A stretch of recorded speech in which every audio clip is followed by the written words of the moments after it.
recovery actually going for Edmonton International at the moment? Right. Well, we're well on the way, thankfully. We've started to see increased numbers, and our international border just opened in Canada, so that's really exciting. So we're optimistic about the future, but we still have a ways to go. All airports have had to cut their costs. Did you have to downsize in your own team, technology and innovation, or did you in fact funnel more money into this to actually help mitigate COVID? Right. Well, the airport as a whole had to reduce our positions at the beginning of the pandemic, and our group was certainly part of that reduction. But since then, we've actually invested more capital than ever into the technology program. And we're really focusing on two core areas. We're focusing on the foundational architecture and really that life cycle piece, because during COVID, we couldn't invest and keep things up to date as much as we had wished. So we're actually seeing more dollars now starting to come into the program. Fantastic. So what has your team been working on to facilitate a safe, seamless and efficient journey through the airport? Yes, great.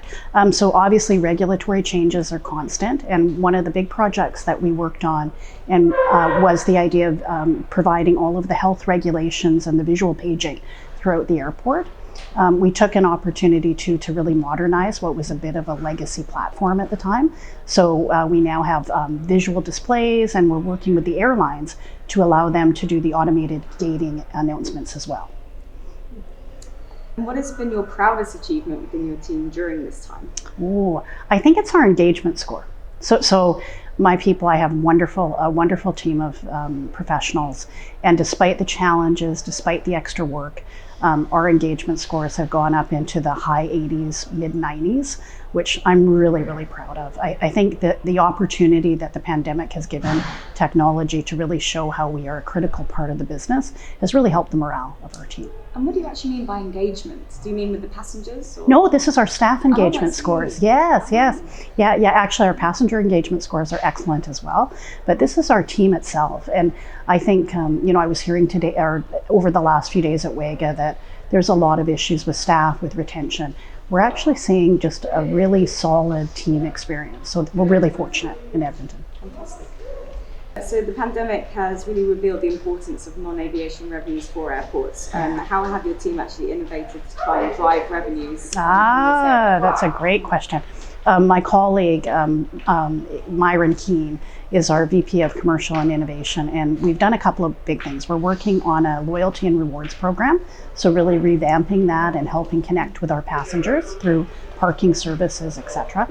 But as well, we've been investing in some tech. So part of our revenue, ancillary revenue, is to make some careful investments to see if we can actually benefit from some of those startups and great companies out there. Where is Edmonton International on its transformation, digital transformation? Great question. I think that really what we're calling it isn't a digital transformation. We're calling it an innovation expansion.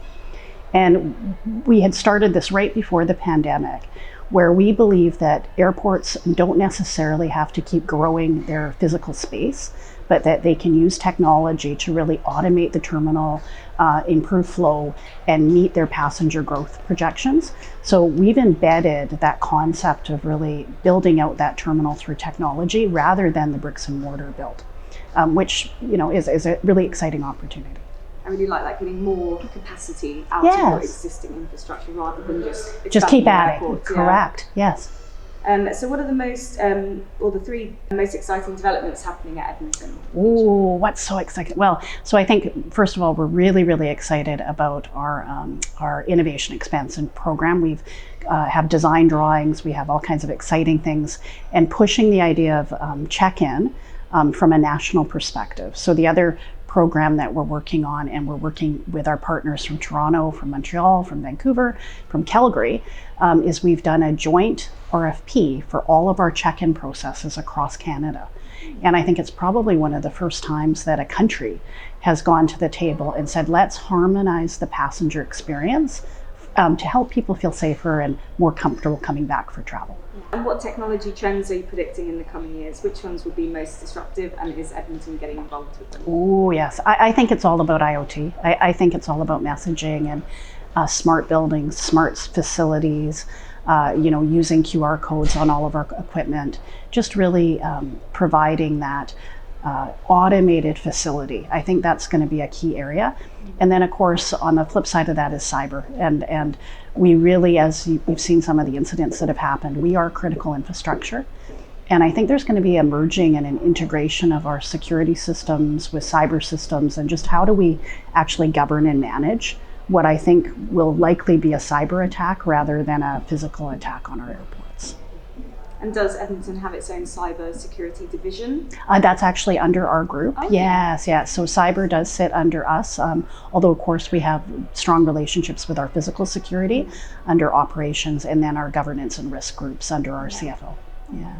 What are your key takeaways from this ACI WAGA conference? Oh, it's my first one. So it was wonderful. I was here for the Waitsy event for the first 2 days. And I think what was really interesting is how open and collaborative everyone is, how we do have shared objectives despite our sizes and global differences.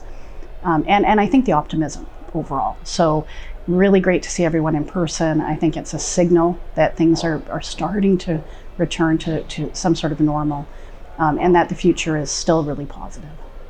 What is your vision for the future? I can tell you are quite positive. Oh yes, well, I'm here and I have a very forward-thinking CEO, but I would suggest that airports need to look at technology as probably the future of their business, and that the roles and the way they structure their companies will likely change. I see the facilities itself being run by the CIO, because I do think we'll get to a point of a semi-autonomous facility, and that might frighten some people, but I think having that voice at the table and making sure that you're considering technology as that competitive advantage is going to be key. And then as well, I think getting closer to the customer as an airport. So of course that's controversial. The airlines want the relationship with the customer. But as we look at things like Google Travel, I think the airline relationship with the customer will be disrupted.